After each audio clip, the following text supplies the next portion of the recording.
The morning sun climbed slowly over the Mississippi horizon, spilling gold across the red dirt road that led to Harper's Bend School. Inside, Miss Evelyn Carter was already sweeping the wooden floorboards, her hands steady, her face set with that quiet determination born from years of fighting storms, both the kind that fell from heaven and the kind that wore white hoods. The smell of chalk and kerosene filled the air. On the walls, maps of the world hung crooked but proud, and in each corner of the room, the promise of learning glimmered like light through dust. Children began to arrive, some barefoot, some clutching worn-out books wrapped in cloth, their laughter slicing through the heavy air. For them, school was not just a place to learn. It was sanctuary, a small patch of freedom fenced in by fear. Evelyn greeted them one by one, her smile a shield, her voice soft yet commanding. "Sit tall, babies. We got a world to learn today." Her words carried the rhythm of gospel and resistance, each syllable an act of defiance against the silence forced on her people. Outside, the fields shimmered under the heat, but inside, the sound of pencils scratching against paper rose like a hymn. She walked between the desks, adjusting posture, correcting sums, whispering praise. Every corrected line, every repeated word was a victory. These were children born into labor, into whispered warnings, into the weight of skin color. And yet, within these walls, they learned to stand taller than fear itself. But beneath the morning's peace, Evelyn felt something stirring, an unease that fluttered like the wings of trapped birds. The night before, she'd heard the gossip at the church steps. Men gathering at the old mill, men with guns and fire in their eyes. "They say they tired of seeing colored children acting like white ones," Deacon Moore had whispered. "They say that school gon' fall before harvest." Evelyn had nodded, but said nothing. Fear had no place in her mouth. Yet now, as she wrote the day's lesson on the board, knowledge is light. Her hand trembled ever so slightly. She set the chalk down, looked at her students, and whispered to herself, "Then let them see what light can do." By late afternoon, the school had grown quiet, except for the rhythmic hum of locusts outside and the gentle murmur of children finishing their lessons. The sun burned low, filtering through the slats of the window, laying stripes of amber light across the wooden floor. Miss Evelyn Carter sat at her desk, correcting spelling tests, her pen moving in slow, deliberate strokes. Each paper carried the heartbeat of her mission, to arm these children with words powerful enough to outlast the hate that haunted their nights. Beyond the schoolyard, the pine trees swayed gently, but there was something in their movement, something heavier than wind. Evelyn paused, lifted her head, and listened. For a moment, all she heard was her own breath. Then came the sound, faint, distant but unmistakable, laughter. The kind that wasn't born of joy, but of menace. Her heart tightened. She stood moving to the window, her shadow long in the fading light. Down the dirt road, a cloud of dust rose where no wagon should be. A black Ford truck crawled toward the school, its headlights dim against the orange sky. In its bed, shapes shifted, men, perhaps 4 or 5, wearing hats pulled low. Evelyn's pulse quickened. She glanced back at her students, unaware of what approached, their voices soft as they recited arithmetic. 2 times 3 is 6, they whispered, their innocence cutting through the rising dread. She forced a smile. "Keep going, babies. Don't stop now." Her voice didn't shake. She moved to the door, sliding the iron latch into place. The creak of metal echoed through the room, a sound that seemed to change the air itself. As the truck drew closer, the first child noticed. "Miss Carter?" a boy asked, his voice small. "Who's that?" She turned, her face calm, her eyes steady. "Nobody to worry about, James. Just keep your eyes on your books." But she could feel it, the way the ground seemed to hum beneath the tires, the way the cicadas fell silent all at once. She walked to her desk and lifted the drawer. Inside lay her father's revolver, wrapped in a faded handkerchief. She had never fired it, never wanted to, but she had cleaned it every week, not out of fear, but remembrance. Tonight it was more than metal, it was a promise. She laid it beside the Bible, opened to Psalms, and whispered, "Thou preparest a table before me in the presence of mine enemies." Outside, the truck engine died. Silence fell. And in that silence, Evelyn Carter stood taller, the engine cut off, leaving behind a silence so thick it pressed against the walls. Miss Evelyn Carter could hear the soft rustle of the children shifting in their seats, the scrape of pencil, tips pausing mid-word. Through the window, the evening light was dying fast, and in its place came the orange flicker of torches. The men were dismounting. She caught the glint of steel in one of their hands, a can of kerosene.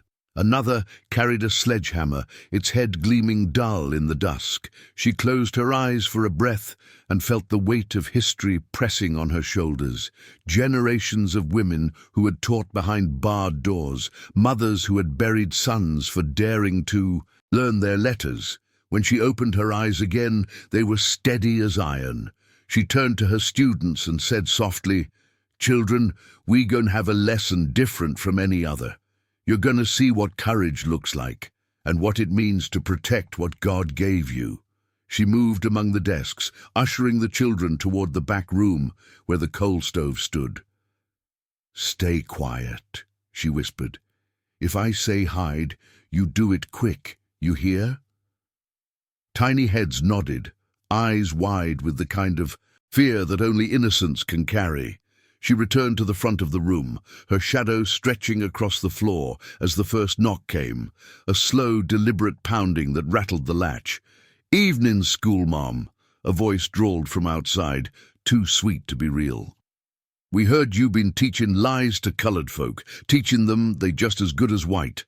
Another voice joined in, sharp with cruelty.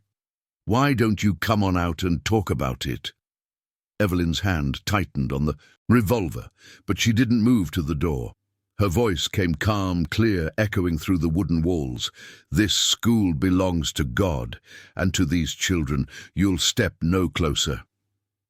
There was laughter outside, the kind that chilled the blood. A rock hit the window, glass shattering in a rain of sound. The children whimpered. Evelyn didn't flinch. "If you're looking for fear," she said, her voice cutting through the smoke of tension, "you come to the wrong place." She lifted the revolver into the light of the lantern, letting the men see its shape through the open frame. The laughter faltered. One of them cursed under his breath. "You wouldn't shoot," came the taunt. She didn't blink. "You try that door," she replied, "and you'll find out." A long silence followed, filled only by the crackle of torches and the creak of the wooden porch.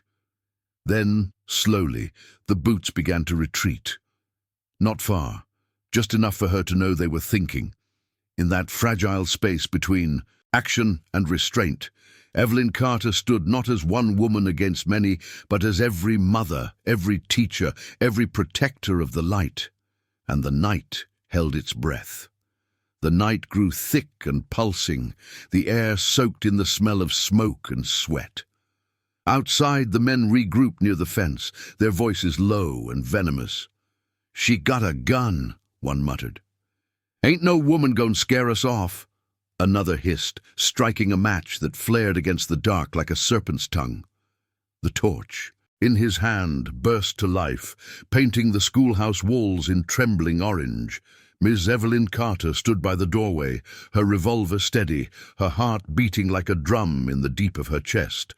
She could feel the weight of her ancestors behind her, those who had learned in secret, read the Bible by candlelight, and whispered the language of hope when the world forbade them to speak.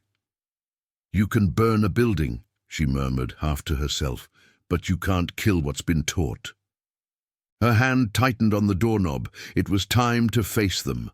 The first man stepped onto the porch, the boards groaning beneath his boots. He wasn't wearing a hood. His face, red and slick with hate, was bare, and that made him more dangerous. "Evening, Miss Carter," he drawled, mockingly polite. "You best hand over them books 'fore we make ashes out of this place." His torchlight danced across her face, but she didn't move. Behind her, the children watched through a crack in the wall, eyes wide as moons. "I ain't handing over nothing," Evelyn said, her voice calm but unyielding. "These books belong to the Lord, and the Lord don't trade with cowards." The man's smirk faltered. He shifted his weight, glanced back at the others. "You think you special? You think that pistol gon' save you?" Evelyn stepped forward, her shadow spilling over the doorway. "No," she said softly, "but it'll remind you I ain't afraid to meet you where you stand." For a long moment, no one moved. The cicadas had gone silent. The world itself seemed to wait for a verdict. Then, from inside the schoolhouse, one of the children began to hum, soft, trembling, but clear. It was an old hymn, "This little light of mine, I'm gonna let it shine." Another voice joined, then another, until the room was alive with song. The sound rolled through the open doorway like a river of light. The men froze, the torches flickered in their hands.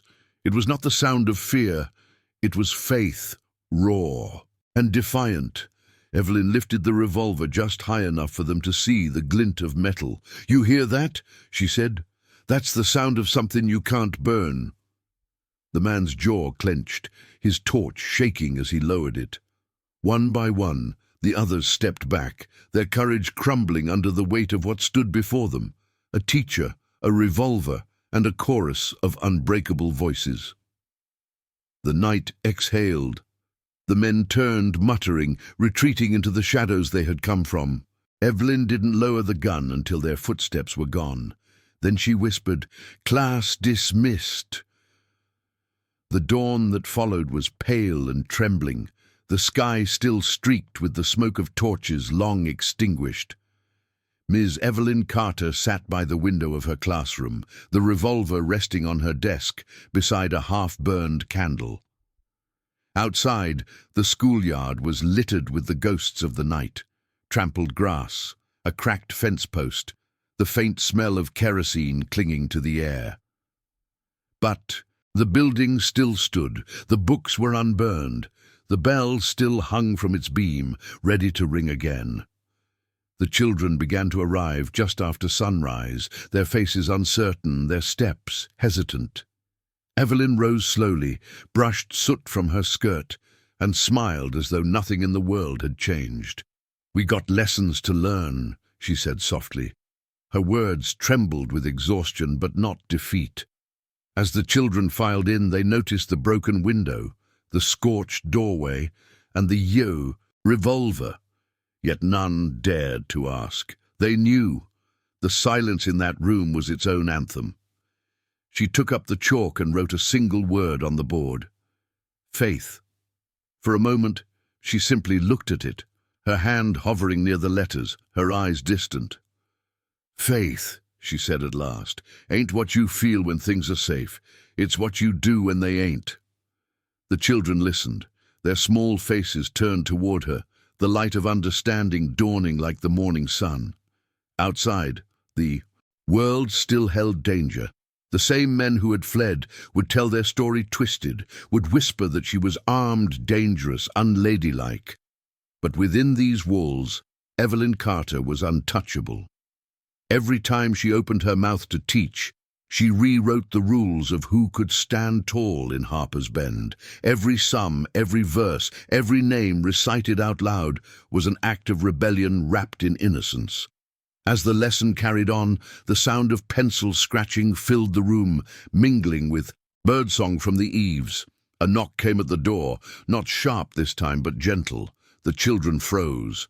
Evelyn turned, her heart leaping, only to find Deacon Moore standing there, hat in hand, eyes wet with pride. "Heard what happened," he said quietly. "Whole town did. Behind him stood mothers, fathers, elders, all silent, all watching her with reverence. "We came to say thank you," he murmured. "You didn't just save this school, Miss Carter. You saved the light in our children." Evelyn swallowed hard, her eyes glistening. She looked at her students, then at the blackboard, then back at the people gathered outside. "I didn't save nothing," she said softly. "We did." And for the first time since the night before, she allowed herself to breathe, not in fear but in triumph. The night's ashes had barely cooled when the whispers began to spread across Harper's Bend. "She faced the men down," they said in hushed tones. "Didn't shoot a soul, but sent 'em running, like the devil himself was behind 'em." In a place where fear had been law, the story of Miss Evelyn Carter traveled faster than the morning wind. By midday, even the white men at the feed store had gone quiet when her name was mentioned. They couldn't understand how a lone teacher with a pistol and a voice full of scripture had broken the rhythm of terror they had mastered for generations. But Evelyn understood. She hadn't beaten them with bullets. She had beaten them with conviction. The fire they brought to destroy her had instead lit a blaze inside every soul who'd been too afraid to stand. Harper's Bend was waking up. That afternoon, Evelyn walked through the schoolyard, barefoot in the sun-warmed dust. The breeze carried the sound of hammers, men from the community repairing the fence, mending what had been scarred. Women brought bread and jars of preserves, laying them on her desk like sacred offerings. One little girl, Ruthie May, handed her a single wildflower. "Mama said you was brave," she whispered. Evelyn smiled faintly and knelt beside her. "No, baby. Brave is when you do the right thing, even when you're scared." She tucked the flower into a tin cup by the window, where it caught the sunlight and seemed to glow. That simple bloom, fragile yet unburned, became a symbol in that small town. A reminder that something beautiful could still grow where hate had walked. By evening, the sheriff came riding down the road, dust, kicking up behind his horse. His hat sat low, his face drawn tight. Evelyn watched him dismount, her heart steady but guarded. "Heard there was some trouble last night," he said, voice clipped. "You didn't happen to discharge that firearm, did you?" She met his gaze evenly. "No, Sheriff. Didn't have to." He studied her for a moment, then spat in the dirt. "Best keep it that way. Folks talking about you stirring up things." She smiled, not sweetly, but sharp as truth. "Seems to me. Sheriff, things was already stirred." He grunted, climbed back on his horse, and rode off without another word. As the sun dipped low, casting long shadows across the yard, Evelyn rang the bell once more. Its clear tone carried over the fields, not a summons to class, but a proclamation. The school stood, the lesson continued, and courage had taken root. The weeks that followed carried a strange calm, not the stillness of peace, but the charged silence before a storm changes its shape. Harper's Bend was no longer the same. Every Sunday after church, whispers of the schoolhouse spread through the congregation like scripture reborn. People spoke of Miss Carter's courage as if it were a miracle they'd witnessed firsthand. Men who once walked with their heads down now stood a little taller. Women held their children tighter, no longer out of fear, but pride. The old church bell rang longer on those mornings, and the prayers that rose afterward carried a new weight, a gratitude mixed with awakening. For the first time, the people of Harper's Bend began to believe that standing firm could be contagious. Even those who had hidden behind curtains the night of the attack now came forward with hammers, books, and resolve. Inside the school, change bloomed quietly but deeply. The children no longer just studied their lessons, they lived them. Every word they read felt like a stone laid on the path to freedom. Miss Evelyn Carter began each day the same way. She'd open the Bible to Proverbs and read aloud, "Wisdom is more precious than rubies." Then she'd lift her chin and say, "And every one of you is proof of that." The children's faces would light up with something she'd never seen before, the dawning of worth. Outside, the same men who had once thrown rocks now turned away when passing the school, their hate silenced by humiliation. Rumor had it the clan was split. Some wanted revenge, others wanted quiet. Either way, they stayed away. Ignorance had been forced to bow to a woman with a will like iron and hands soft enough to lift a child's hope. One afternoon, Evelyn heard a sound she hadn't heard in weeks. Laughter, loud and unburdened, echoing across the field. The children were playing outside, chasing each other under the pecan trees, their joy a hymn against everything that had tried to destroy them. She stepped onto the porch and leaned against the railing, her eyes misting at the sight. Deacon Moore joined her, hat in hand. "You see what you done, Miss Carter," he said quietly. "That right there, that's freedom." She shook her head. "Not yet," she murmured, "but it's coming. Every letter they learn brings it closer." The deacon smiled. "Then we best keep teaching, 'cause I reckon they gon' need it." The sun sank low, painting the sky in strokes of fire and gold. The same colors that once meant destruction now marked rebirth. The ripple had begun, and it was unstoppable. The seasons turned, and with them came a new rhythm in Harper's Bend, a rhythm that pulsed with faith instead of fear. The schoolhouse had become more than a building now. It was a chapel of learning, a sanctuary of minds. Each morning, before lessons began, Miss Evelyn Carter would light a single candle on her desk and bow her head. The children followed her lead, whispering a prayer not for protection, but for purpose. The air would hum with reverence, sunlight filtering through the cracked window panes like divine approval.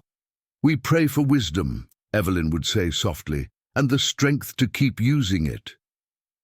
Outside, the world still held hate, but inside those four walls, something sacred was being built, not of brick and timber, but of courage and belief.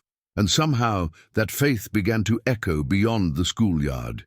It started small. Families from neighboring towns began arriving on Saturdays, asking if their children could sit in on lessons.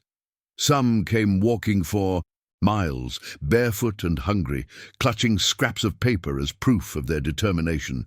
Evelyn never turned a soul away. She expanded the benches, copied pages by hand, and taught from memory when the books ran thin. Word spread that the teacher who faced the Klan had not only saved her school, but had opened its doors wider than ever before. White preachers warned their congregations not to let that kind of trouble cross county lines, but it was too late.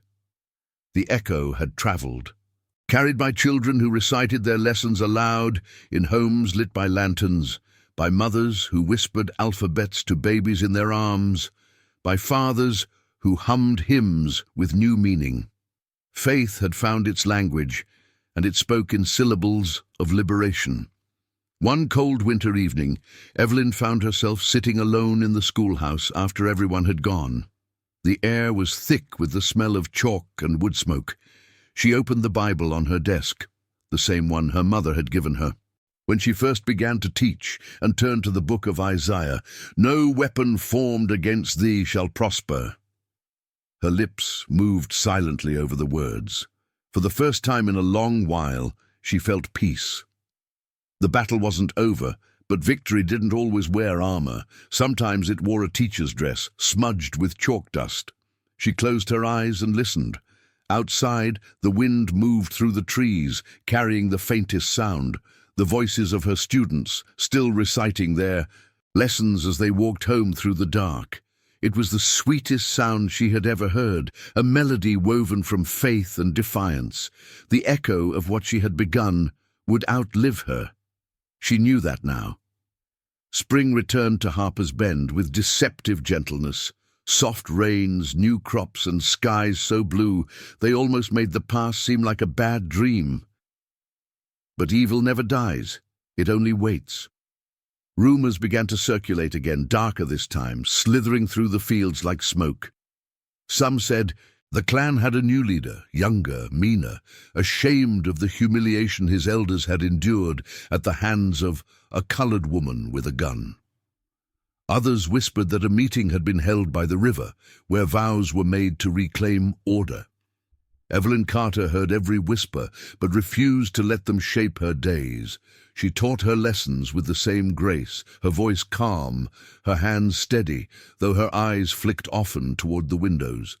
She could feel the storm gathering again, but this time she was not alone.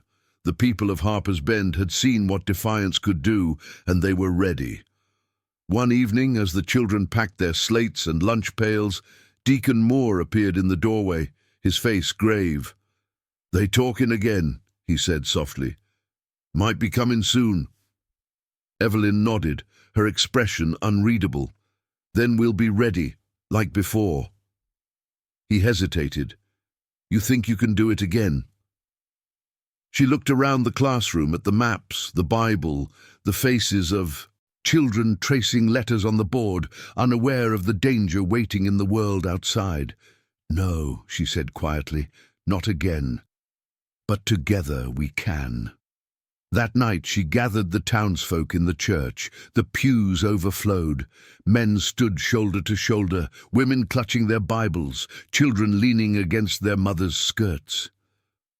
"They want to burn what we build," Evelyn said, her voice firm as oak. "But every time they light a torch, they just show us the way." Her words moved through the room like thunder wrapped in scripture. By the time she finished, the crowd had changed, no longer fearful, but fierce. They formed a watch, organized patrols, prepared to protect not just the school, but each other. For the first time, Harper's Bend wasn't waiting for trouble to pass. It was standing in its path. Days later, the clan returned to find the schoolhouse surrounded by men with rifles, their faces uncovered, their hearts unshaken. Evelyn stood among them, her revolver at her side, her eyes steady on the horizon. The men in white stopped at the edge of the field, torches flickering uncertainly. They had expected prey. They found an army, and without a word, they turned and rode away. The challenge had come again, and been met with unity stronger than fear itself. Years slipped by like pages in a worn Bible, their edges frayed but sacred. The little schoolhouse in Harper's Bend weathered storms, droughts, and rumors, but it never closed its doors again. What began as one woman's act of defiance had become the backbone of a movement, not loud, not violent, but steadfast. By 1942, Ms. Evelyn Carter's students were no longer children. Some had gone north to cities like Chicago and Detroit, carrying their literacy like lanterns into new worlds. Others stayed, teaching in nearby towns, building schools of their own. Every time a chalkboard squeaked in those faraway classrooms, every time a child read the words, "I am free," without trembling, Evelyn's legacy whispered through the sound. She had not simply defended a building, she had protected an idea. Inside that aging schoolhouse, Evelyn's hair had turned silver, her hands lined with years of work and prayer, yet her eyes still burned with the same flame that had faced down torches so long ago. Each morning she arrived early, sweeping the same wooden floors, lighting the same lantern before dawn. Children of new generations filled the benches now, their laughter echoing against the same walls that had once trembled with fear. On the first day of every term, she told them the story, not as legend, but as truth. "One night, men came to burn what you sit in," she would say, voice low, steady. "But God gave me the courage to remind them that no fire can destroy what's meant to shine." The children would listen wide-eyed, some disbelieving, others proud, and all forever changed by the lesson beneath her words. Outside, the world was shifting. The winds of war and civil unrest swept through the South, but in Harper's Bend, the fight had already been won in hearts long ago. Evelyn's name became a prayer on lips that refused to forget. Mothers teaching their daughters to read by lamplight. Fathers reminding their sons that courage wasn't always measured by strength, but by steadfastness. The same men who had once ridden past her home now rode past in silence, their power fading like fog before the dawn. And on the 15th anniversary of that fateful night, the town gathered at the schoolhouse steps. Children sang hymns beneath the same pecan tree that had once sheltered their fear. Evelyn stood among them, frail but unbroken, and when the final verse ended, she whispered, "See, babies, that's what victory sounds like." By the 1950s, the world beyond Harper's Bend had begun to tremble with the sound of marching feet and voices rising for justice. Across the South, laws were being challenged, chains loosened, and courage reborn. In those days, men in suits and women in Sunday hats gathered in churches whispering names like Montgomery, Rosa, and Brown v. Board. But in that small Mississippi town, long before the headlines, one woman had already written her own Declaration of Freedom with chalk instead of ink. Ms. Evelyn Carter watched it all unfold from her classroom window, her hair white as cotton, her hands thin as paper, but steady as the truth. Each news clipping pinned to her wall was proof of a tide she had seen coming years before, and when her students asked why people were fighting, she smiled and said, "Because we finally learned to read what was written against us, and now we're writing back." The state had not forgotten her, though it pretended to. Officials came and went, men with polished shoes and condescending smiles, calling her ma'am, while quietly noting her every word. They offered to move her to a better facility in town, one where colored and white children could remain separate but equal. Evelyn refused. "This school stands for all God's children," she told them. "If you don't believe in that, then you don't believe in education." Her defiance drew quiet admiration from younger teachers and open disdain from local authorities, but she never wavered. Even as new battles raged across the South, she understood that revolutions were built on foundations laid long before, in classrooms like hers, where truth had first been whispered and then sung aloud. One humid evening, a reporter from the Birmingham Herald came to interview her. "Ms. Carter," he asked, "you've been teaching for over 30 years. Do you feel the struggle's almost won?" Evelyn looked out the window at the fading light, the sound of crickets rising from the fields. "Won?" she repeated, shaking her head gently. "No, son. Freedom don't come with a finish line. It comes with every child that learns their worth, and every mind that refuses to bow." Her words carried a quiet thunder that even his notepad couldn't contain. When the article ran a week later, the headline read, "The teacher who faced the Klan still teaches the world to stand." For the first time, the nation learned her name, but for Evelyn Carter, fame meant nothing. Her reward was the sight of children walking home each day with heads held high, carrying the fire she had once protected with trembling hands and unshakable faith. The final years of Miss Evelyn Carter's life unfolded with the calm strength of a hymn's last verse, quiet, steady, eternal. The world she had once faced alone with a revolver in hand was now alive with marches, songs, and the thunder of change. The children she had taught to spell freedom were now adults, leading boycotts, preaching equality, and registering voters across the South. The ripples from her one-room schoolhouse had become waves. Though her hair had turned white and her voice grew faint, her presence remained the heartbeat of Harper's Bend. Each morning, someone would see her walking slowly up the dirt road, with her cane tapping softly against the earth, carrying the same worn Bible and the same resolve. She no longer needed to guard her classroom from torches. Her very existence had become the flame. When the spring of 1964 came, the town gathered to dedicate a new school, built on the same land where Evelyn had once stood her ground. Children in clean uniforms lined the steps, their faces glowing with anticipation. The mayor, a younger man who had once been her student, gave a speech in her honor. "Before laws changed," he said, voice thick with emotion, "a woman with nothing but courage built a freedom they couldn't legislate."